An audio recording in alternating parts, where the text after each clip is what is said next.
Do you aspire to have more control over your financial future? Are you looking for a way to potentially grow your wealth and achieve greater personal freedom? For many, the world of stock trading presents such an opportunity. It is a path that, when navigated with skill and discipline, can lead to significant financial growth. However, it is crucial to begin this journey with a clear and sober understanding of the realities involved. This is not a guaranteed path to wealth.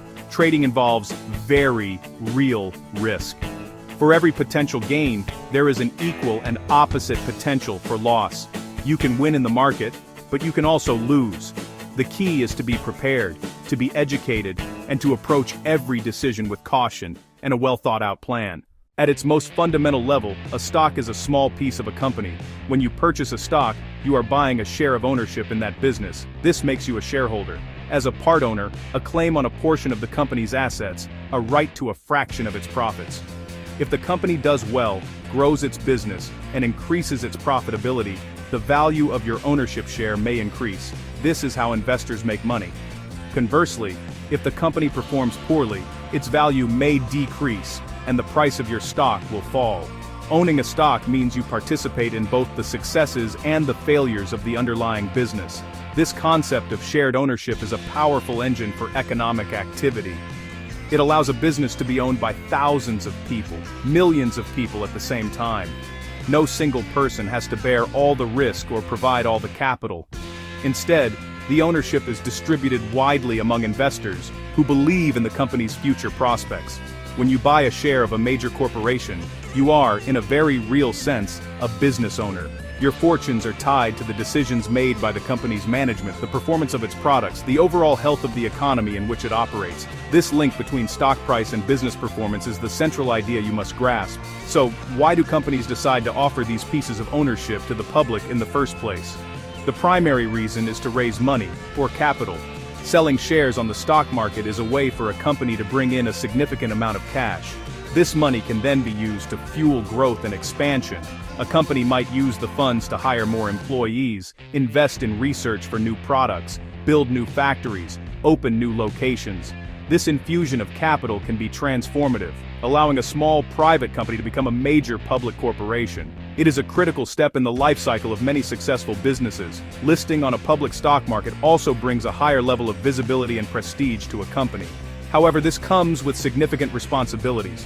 Public companies are subject to stringent regulations and reporting requirements. They must regularly disclose their financial performance to the public, ensuring transparency for all their shareholders. This accountability is a key feature of the public markets. Now that we understand what a stock is, the next question is, where do you buy and sell them?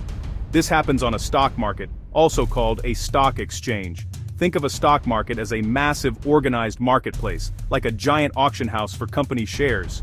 It is a regulated environment where buyers and sellers come together to trade stocks at prices set by supply and demand. This constant negotiation makes stock prices move throughout the day.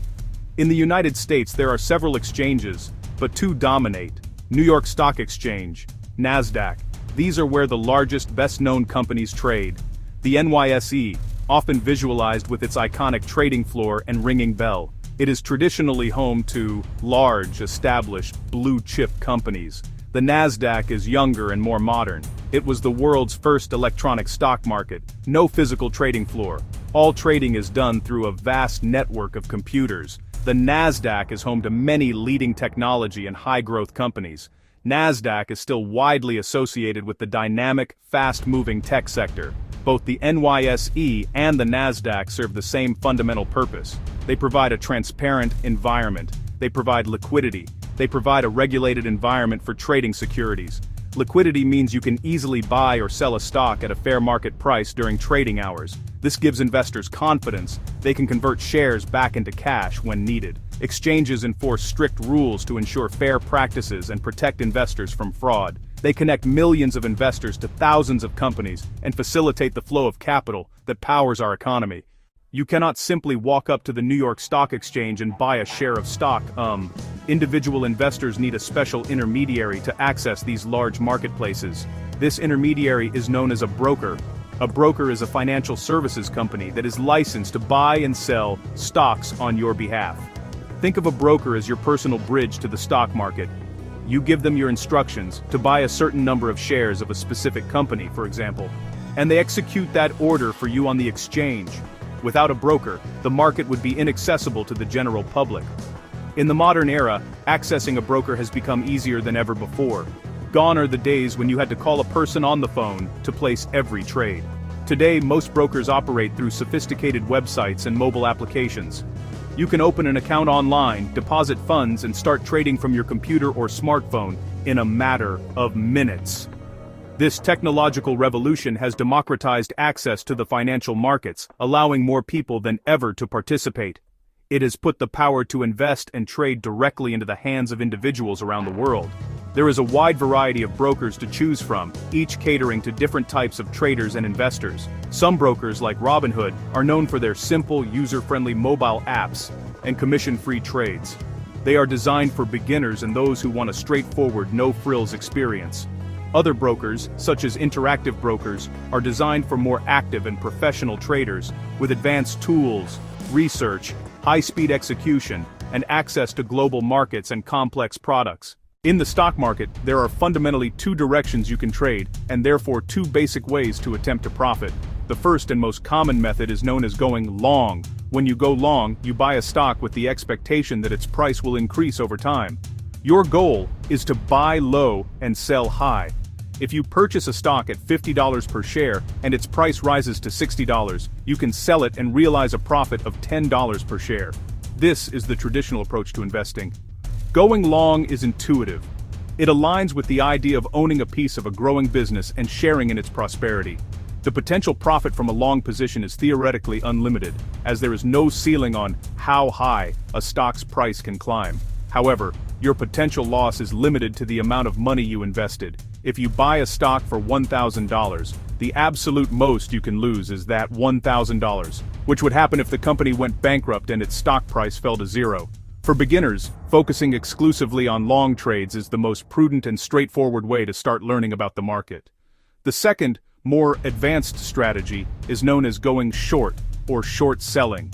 When you go short, you are betting that a stock's price will go down. This process is more complex.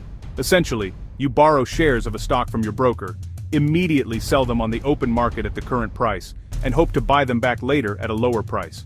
Your goal is to sell high first, and then buy low later. Shorting carries unique and significant risks. Unlike a long position where your loss is limited to your initial investment, the potential loss on a short position is theoretically infinite. This is because there is no limit to how high a stock's price can rise. If you short a stock at $20, hoping it will fall, but it instead rises to $50, $100, or even higher, you are still obligated to buy back the shares at that much higher price to return them to your broker. This can lead to catastrophic losses.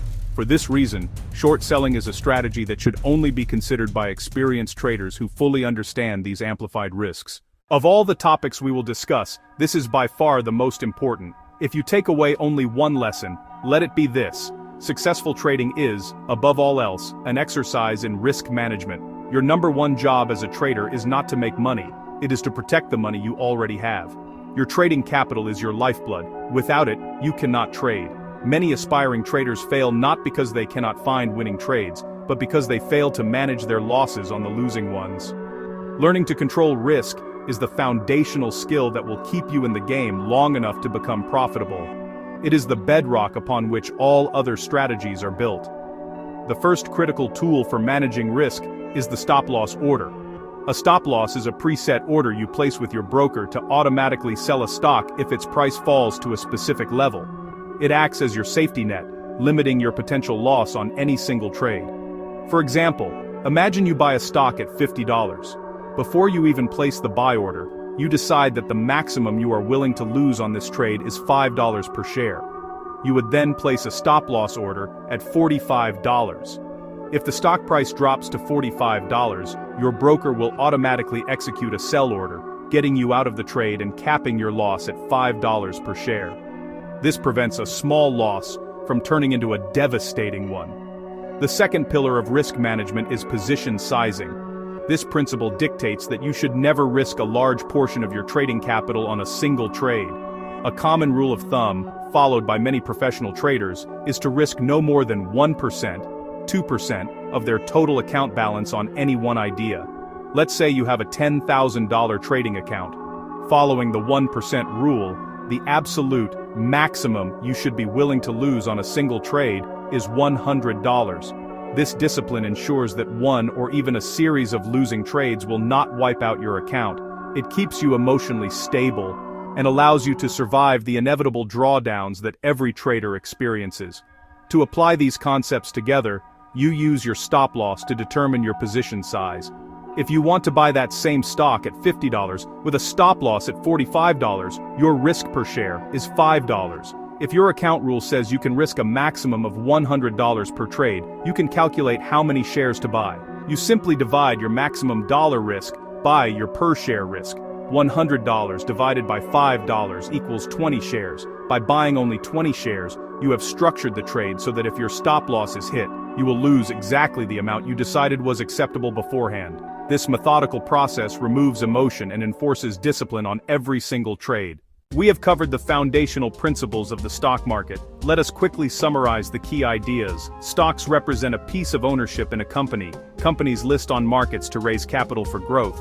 NYSE, NASDAQ. To participate, you need a broker, which acts as your connection to these markets. We explored the two primary market directions, going long by buying in anticipation of a price increase, and going short by betting on a price decrease. Most importantly, we emphasize that your top priority must always be risk management. Use essential tools like the stop-loss order. Use disciplined position sizing to protect your capital. Your journey does not end here. This is only the beginning. The path to becoming a competent trader is a marathon, not a sprint. It requires continuous learning and unwavering discipline.